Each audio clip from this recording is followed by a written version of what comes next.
மேட்டுப்பாளையம் நகரை பற்றி இந்து முன்னணியர் ஒரு அதிர்ச்சிக்க ஒரு விஷயத்தை அறிக்கையை சொல்லியிருக்காங்க. என்னன்னு பார்த்தீங்கன்னா ஒரு மேட்டுப்பாளையமே ஒரு முஸ்லீம் நகராக இருப்பது போல் முஸ்லீம்கள் அதிகம் வாழக்கூடிய பகுதியை காண்பிப்பதற்காக சில வேலைகள் செய்கிறார்கள். உதாரணமாக ஒரு விஷயம் சொல்கிறாங்க. காலம்பாளையம்னு சொல்லி இருக்காங்க. அந்த இடத்துல ஒரு 10 பேர் மட்டும்தான் முஸ்லீம் குடும்பம் இருக்குது. அங்கே இருக்கக்கூடிய 1.25 ஏக்கர் நிலத்தை தங்களுடைய நிலம்னு சொல்லிட்டு அங்கே ஒரு மசூதி கட்டியிருக்காங்க. பள்ளிவாசல் அது பக்கத்தில் ஒரு மிகப்பெரிய மதரசாவும் கட்டியிருக்காங்க. வெறும் 10 பேருக்கு மட்டுமே இவ்வளோ தூரம் விஷயம் பண்ணியிருக்காங்க. பண்ணிட்டு என்ன பண்ணியிருக்காங்க, இப்போ ரமலான் மாதம் நல்லா என்ன பண்ணியிருக்காங்க, அவங்க நோம்பு கஞ்சி கூத்தட்ட முயற்சி செஞ்சுருக்காங்க. அங்கே இருக்கக்கூடிய ஒரு தடுத்து காவல்துறை மூலமாக தடுத்து நிறுத்தப்பட்ட பிறகும் மீண்டும் அவங்க கஞ்சி ஊற்றிருக்காங்க. அது எந்த தைரியன்றது தெரியல. இவ்வாறு பல இடங்கள் இந்த மாதிரி முஸ்லீம்கள் தங்களுடைய இருப்பை அதிகமாக இருக்க மாதிரி காட்டுவதாக இந்து முன்னேறு ஒரு புகார் தெரிவிச்சிருக்காங்க. இந்த செய்தியை நீங்கள் எடுத்து பார்க்குறீங்க.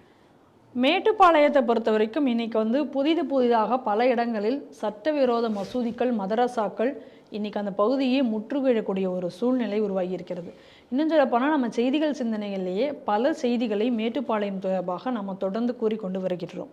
இன்னும் சொல்லப்போனால் ஸ்ரீ டிவி இதை எல்லாத்தையும் ஒரு ஆவணப்படமாக எடுத்து வெளியிடறதுக்கும் கூட ஒரு முயற்சி எடுக்க போகிறது அப்படிங்கிறதையும் நீங்கள் சொல்லணும். முதல்ல பார்த்தீங்க அப்படின்னு சொன்னால் பல இடங்களில் இப்போ பாருங்கள், ஒரு உதாரணத்துக்கு நான் சொல்கிறேன். காட்டூர் ராமத்தான் லே அவுட் அப்படிங்கிற பகுதியில் ஒரு சட்டவிரோத மசூதி கட்டுறாங்க. அதைக்கு எதிராக இந்து முன்னணி வழக்கு தொடுக்கிறாங்க நீதிமன்றத்தில். அப்போ அந்த நீதிமன்றத்தில் தொடுக்கக்கூடிய வழக்குக்கு எதிராக, அதாவது இவர்கள் தொடுக்கக்கூடிய வழக்கு முஸ்லீம்களுக்கு ஆதரவாக அந்த வழக்கு வர வேண்டும் அப்படிங்கிறதுக்காக நகராட்சி மன்றத்திலே ஒரு தீர்மானம் போடுறாங்க.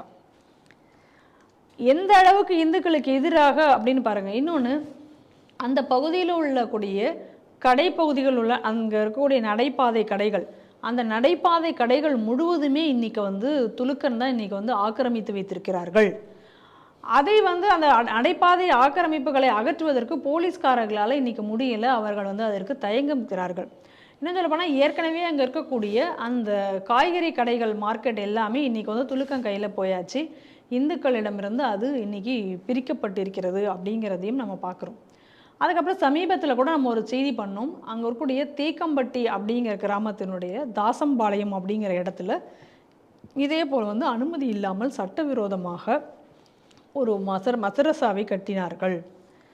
அதை கட்ட அதற்காக எதிர்ப்பு தெரிவித்து எல்லாம் நடந்தாலும் கூட இன்னொரு பக்கம் அதனுடைய கட்டுமான பணி நடந்து கொஞ்ச காலம் அவை பூட்டி வைக்கப்பட்டிருந்தது. மீண்டும் அதை திறக்கப்பட்டிருக்கிறது. இன்னும் கூட அந்த துலுக்கர்கள் அந்த பகுதியில் அதுக்காக ஆடு போட்டு அதற்கு பண வசூல் செய்து கொண்டிருக்கிறதையும் நம்ம பார்க்குறோம். இது எல்லாமே பாருங்கள், எப்போனா இந்த திமுக ஆட்சி வந்ததுக்கப்புறம், இன்னும் சொல்லப்போனால் குறிப்பாக நீலகிரியினுடைய எம்பியாக ஆராசா வந்ததுக்கப்புறம் இவைகள் எல்லாமே இந்த பகுதியில் அதிகரித்து வருகின்றன. ஏன் மேட்டுப்பாளையத்தை இவர்கள் குறிவைத்து இவர்கள் செய்கிறார்கள்னா, ஒரு ஸ்ட்ராட்டஜிக்காக அந்த மேட்டுப்பாளையம் டவுனை அவர்கள் பார்க்கிறார்கள். மேட்டுப்பாளையம்ங்கிறது நீலகிரிக்கு ஒரு என்ட்ரி, நீலகிரி மாவட்டத்துக்கு ஒரு என்ட்ரி பாயிண்டாக இருக்கிறதுமே மேட்டுப்பாளையம் தான். அப்போ இந்த இடத்தை அவர்கள் ஆக்கிரமித்து இதை முழுவதுமாக தங்கள் கைக்குள் கொண்டு வந்தால் எல்லா பக்கமும் இங்கேருந்து கோயம்புத்தூரினுடைய என்ட்ரி பாயிண்ட்டு, இங்கே இந்த பக்கத்தில் மலையிலேருந்து இறங்கினா சத்தியமங்கலம் காடுகளுக்குள் போய் சேர்ந்துடலாம் ஒரு பக்கத்தில். இன்னொரு பக்கம் கோயம்புத்தூரில் அந்த பகுதியில் உள்ள காட்டுப்பகுதிகளில் போய் இவர்கள் ஒளிந்து கொள்ள முடியும். இந்த மாதிரி தப்பி ஓடுவதற்கு எளிதாக அந்த இடங்களை எல்லாத்தையும் செட் பண்ணுகிறார்கள் என்பதை நம்மால் நல்லா பார்க்க முடியும். அதே போல் 2 மாநில எல்லைகள் சந்திக்கக்கூடிய இடம் ஏற்கனவே இந்த மாதிரியான இந்த ட்ரை ஜங்ஷன் அப்படின்னு சொல்லி அந்த இடத்துல மாவோயிஸ்ட்டு, அதே போல் துலுக்கர்கள், இவங்க 2 பேரும் இணைந்து பல வேலைகளை செய்கிறார்கள் அப்படிங்கிறத பார்த்தோம். அது மட்டும் இல்லாமல் இந்த நீலகிரி மாவட்டம் ஐஎஸ்ஐஎஸ்னுடைய அந்த கொரசான் பகுதியில் ஒரு பகுதியாக ஒரு இடமாக அவர்கள் அறிவித்திருந்ததையும் பார்க்கிறோம்.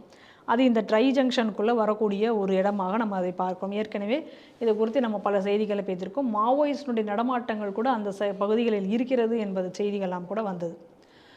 இந்த சூழ்நிலையில் இதனுடைய டெவலப்மெண்ட் எல்லாமே பாருங்கள். இன்றைக்கி வெளியிலிருந்து பல முஸ்லீம்கள் இன்றைக்கி மேட்டுப்பாளையம் பகுதியில் குடியேற்றப்பட்டிருக்கிறார்கள். இன்னும் சொல்லப்போனால் அங்கே இருக்கக்கூடிய அந்த வேடர் காலனி, இப்போ சமீபத்தில் அந்த செய்தி கூட நம்ம பார்த்தோம். வேடர் காலனியில் இலவச பட்டா வழங்கக்கூடிய ஒரு நிகழ்ச்சி நடந்தது. அப்போ அந்த இலவச பட்டா நிகழ்ச்சி யார் நடத்தினதுன்னு திமுக சார்பில் உதயநிதி கலந்து கொண்டு அந்த இலவச பட்டாக்களை வழங்கினார். அப்போ அந்த இலவச பட்டா வழங்கும் நிகழ்ச்சியில் உள்ளூரில் இருக்கக்கூடிய அந்த எஸ்சி எஸ்டி மக்களுக்கான அந்த அவர்களுக்கு இந்துக்களுக்கான உரிமையை பறித்துவிட்டு மேட்டுப்பாளையம் நகரத்தில் இருந்தக்கூடிய பல துலுக்கர்களுக்கு அந்த 60க்கும் மேற்பட்டவர்களுக்கு அங்கே அந்த பட்டா வழங்கப்பட்டது. இதை எதிர்த்த இந்து முன்னணியினர் மீது அன்னைக்கு வழக்கு தொடுக்கப்பட்டது. இந்த செய்தியெல்லாம் நம்ம ஏற்கனவே பார்த்தோம். எப்படி இன்னைக்கு மேட்டுப்பாளையத்தை முற்றுகையிடுகிறார்கள்ங்கிறதுக்காக நான் இந்த ஒரு விஷயமாக நான் சொல்கிறேன். அதுக்கடுத்து அங்கே பார்த்தோம்னா அங்கே இருக்கக்கூடிய நகராட்சி வள்ளுவர் தொடக்கப்பள்ளி, அந்த வள்ளுவர் தொடக்கப்பள்ளியை எப்படியாவது உருது பள்ளியாக அரபு பள்ளியாக மாற்ற வேண்டும் என்பதற்கான ஒரு தீவிர முயற்சியும் அங்கே நடந்து கொண்டிருக்கிறது அப்படிங்கக்கூடிய குற்றச்சாட்டையும் இன்றைக்கி அங்கே வைத்திருக்கிறார்கள்.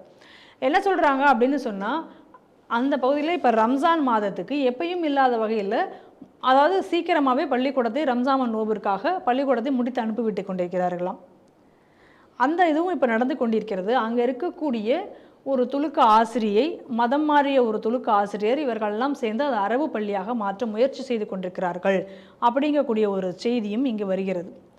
அது மட்டும் அல்லாமல் அந்த மேட்டுப்பாளையத்தில் இருக்கக்கூடிய சிக்கசாம்பாளையம் அப்படிங்கக்கூடிய கிராம நிர்வாக அலுவலர், அதாவது விஏஓ, அவரே என்ன பார்த்தீங்கன்னா அவர் ஒரு துலுக்கனாக இருக்கிறார். அப்போ அவரும் என்ன செய்கிறாருன்னா, அவர் அங்கே இருக்கக்கூடிய வருவாய் அலுவலர்கள் அவர்கள் எல்லாருமே சேர்ந்து இப்போ வருவாய் அலுவலகத்தில் அதிக அளவில் துலுக்கர்களுக்கு இடம் கொடுக்குற மாதிரி, முக்கியத்துவம் பெறுகிற மாதிரியான வேலைகளை செய்து வருகிறார்கள். அவர்களுடைய உதவியால் தான் இப்போ அவர் பேர் யாசர் அராஃபத் அப்படிங்கக்கூடிய பேர். அவருடைய இதால் தான் இந்த இன்றைக்கி இருக்கக்கூடிய இந்த காலம்பாளையத்தினுடைய மசூதி கட்டுறக்கூடிய விஷயமும் அங்கே நடந்திருக்கிறது. இந்து முன்னணி இதை கண்டுபிடித்து இவர்கள் அதற்காக வழக்கு போட்டு அதை தடுத்து நிறுத்தியிருக்கிறார்கள். ஆனால் தொடர்ந்து இதுக்காக அங்கே இந்து முன்னணியில் இதுக்காக பல விஷயங்கள் அங்கே நடந்து கொண்டிருக்கிறது. தொடர்ந்து அவர்கள் இதுக்காக ஃபைட் பண்ணுறாங்க. அது இந்த இடத்த எப்படி படிக்கிறாங்கன்னா, இது வக்ஃப் ப்ராப்பர்ட்டி அப்படின்னு சொல்லிட்டு, அது வக்ஃப் ப்ராப்பர்ட்டி, அதனால் நாங்கள் இந்த இடத்துல மசூதி கட்டுறோம். ஆனால் அந்த இடத்துல துலுக்க குடும்பங்களே கிடையாது. ஆனால் அந்த இடத்துல இவர்கள் கட்ட வராங்க. ஒரு 2-3 கொஞ்சம் சில ஃபேமிலிஸ். ஆனால் அந்த இடத்துல ஒரு மதரசாவை நீங்கள் நல்லா பார்க்கணும். எல்லா இடங்களிலும் இவர்கள் கட்டக்கூடியது மதரசாவை கட்டக்கூடிய ஒரு வேலையை அங்கே பார்த்து கொண்டிருக்கிறார்கள். வரைபடம் இருக்குமே. ஆமாம், அந்த வரைபடங்களை எல்லாத்தையும் அதற்கான அப்ரூவல் வழங்கக்கூடிய இடத்தில் இருப்பதும் கூட இன்னைக்கு ஏன்னா இன்னைக்கு விஏஓ அலுவலரே துலுக்கனாக இருப்பதனால அவர்களுக்கு சாதகமாக என்னெல்லாம் உண்டோ அதே போல் அவர்கள் செய்து கொண்டிருக்கிறார்கள். இன்னும் சொல்லப்போனால் அந்த வரைபடத்தின் அப்ரூவல் கொடுக்கக்கூடிய சில பேர் அவர்கள் எல்லாமே ஒருத்தர் இருப்பார். அவர் தான் அந்த வரைபடத்தை நகரத்தோட பிளானிங் வரைபடத்தை வரைவார். அந்த வரையக்கூடிய நபரும் இன்னைக்கு துலுக்கராக இருக்கிறார்கள். அவர்களுக்கு தான் இவங்க அவங்க கிட்ட தான் கொடுத்து இந்த வரைபடத்தை அப்ரூவல் வாங்கணும் அப்படின்னு சொல்லி விஏஓ இன்னைக்கு வற்புறுத்துவதாகவும் அதன் மூலமாக பல லஞ்சம் ஊழல்லாம் பண்ணி கொண்டிருக்கிறார்கள் அப்படிங்கக்கூடிய செய்தியும் அந்த பகுதியிலிருந்து வந்து கொண்டிருக்கிறது. இப்படியாக இன்னைக்கு மேட்டுப்பாளையத்தை குறிவைத்து இன்னைக்கு துலுக்கர்கள் செயல்பட்டு கொண்டு வருகிறார்கள். இன்னும் சொல்லப்போனால் இந்த யாசர் அராஃபத் என்பவர் ஜமாயத்தே இஸ்லாமி ஹிந்த் அப்படிங்கக்கூடிய அமைப்பில் தொடர்பு இருந்ததா, என்ன தடை செய்யப்பட்ட அமைப்பு, அதனுடைய அமைப்பின் தொடர்பில் இருப்பதாகவும் கூட சொல்கிறார்கள். அதை பற்றின முழு விவரம் நமக்கு இன்னும் தெரியவில்லை, ஆனால் அதில் இருப்பதாகவும் சொல்கிறார்கள். இப்படி அங்கே ஒரு அடிப்படைவாத முஸ்லீம்களுடைய கையில் இன்றைக்கி அந்த மேட்டுப்பாளையம் சிக்கி கொண்டு வருகிறது. காரணம் என்னென்னா, நான் முன்னாடியே சொன்ன மாதிரி அது ஒரு ஸ்ட்ராட்டஜிக் பாயிண்ட்டாக இருப்பதனால அந்த இடத்தை சூழ்ந்து ஆக்கிரமித்து கொண்டால் அவர்களுக்கு இந்த தப்பி ஓடுவதற்கு, காடுகளில் மறைந்து கொள்வதற்கு, இந்த ஏரியாவை முழுவதுமாக ஆக்கிரமிப்பதற்கு இன்றைக்கி வசதியாக இருக்கும். ஏற்கனவே பிஎஃப்ஐ மேற்கு தொடர்ச்சி மலையில் தான் ஆயுத பயிற்சிகளை, அதாவது இன்றைக்கி தடை செய்யப்பட்ட அமைப்பான பிஎஃப்ஐ அங்கே மேற்கு தொடர்ச்சி மலைகளில் தான் ஆயுத பயிற்சிகளை எடுத்தார்கள் என்று பார்த்தோம். மேற்கு தொடர்ச்சி மலை முழுவதுமாக ஆக்கிரமிப்பதனுடைய ஒரு பிளானாகத்தான் இன்றைக்கி மேட்டுப்பாளையத்தை அவர்கள் இன்று ஆக்கிரமித்து வருகிறார்கள். இன்னொரு பக்கம் பாருங்கள், பாலக்கோடுலேருந்து உக்கடம் வழியாக கோயம்புத்தூரில் என்ட்ரி ஆகணும். அப்படி கார்லா வழியாக பாலக்காடு வழியாக வரும்பொழுது, அப்போ பாலக்காடு வழியாக வரும்போது இன்றைக்கி உக்கடம் பகுதி முழுவதுமாக இன்றைக்கி துலுக்கர்கள் கையில் அவர்கள் ஆக்கிரமித்து வைத்திருக்கிறார்கள். கோயம்புத்தூரினுடைய அனைத்து என்ட்ரி பாயிண்ட், இப்போ இன்னொரு என்ட்ரி பாயிண்ட் இந்த மேட்டுப்பாளையம் வழியாக கோயம்புத்தூருக்கு வரலாம். அப்போ அந்த என்ட்ரி பாயிண்ட்லேயும் இவர்கள் அங்கே எடுத்து ஆக்கிரமித்திருக்கிறார்கள்.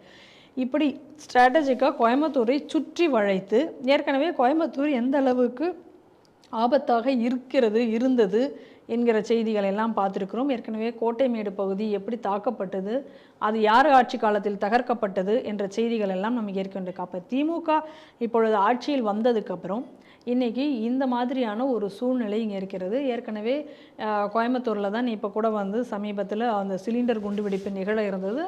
ஆனால் அது காப்பாற்றப்பட்டது அப்படிங்கிறதையும் நம்ம பார்க்குறோம். தொடர்ந்து இன்றைக்கி என்ஐஏ பல ஆட்களை பிடித்த வண்ணமும் இருந்து கொண்டிருக்கிறார்கள். அப்போ இப்படிப்பட்ட ஒரு ஆபத்தில் இன்றைக்கி வந்து கோயம்புத்தூர் இருக்கிறது. கோயம்புத்தூர் மட்டும் இல்லாமல் அதனுடைய ஒட்டி இருக்கக்கூடிய மேட்டுப்பாளையம் பகுதியும். ஏற்கனவே வந்து ஹிந்து அமைப்பினர்கள் மேட்டுப்பாளையத்தில் பலர் அங்கு தாக்கப்பட்டிருக்கக்கூடிய சம்பவங்களும் இனி நடந்து கொண்டிருக்கிறது. இந்த மாதிரியான சூழ்நிலையில் இன்றைக்கி இதற்கு ஆதரவாக இன்றைக்கி செயல்படக்கூடிய ஒரு ஆட்சியும் இருப்பதனால மேட்டுப்பாளையம் ஒரு மிகுந்த ஒரு அபாயகரமான சூழ்நிலையில் இனி இருக்கிறது என்பதை நாம் தெளிவாக புரிந்து கொள்ள வேண்டும். உடனடியாக என்ஐஏ இந்த பகுதியில் தலையிட்டு இந்த பகுதி முழுவதுமாக இந்த விஷயங்கள் எல்லாம் நடந்து கொண்டிருக்கக்கூடிய விஷயங்கள் எல்லாத்தையும் ஆராய்ந்து இதற்கு பின்னாடி யார் யார் இருக்கிறார்களோ என்பதை பார்த்து இதற்கு ஒரு தீவிரமான ஒரு நடவடிக்கை எடுக்க வேண்டும். இல்லைன்னா கோயம்புத்தூர் ஏற்கனவே கேரளா வந்து இன்றைக்கி வந்து எப்படி இருக்குது அப்படிங்கிறது தெரியும். ஜிஹாதிகளினுடைய ஒரு பூமியாகவே இன்றைக்கி வந்து கேரளா அப்படிங்கிறது மாறிக்கொண்டிருக்கிறதே பார்க்கிறோம்.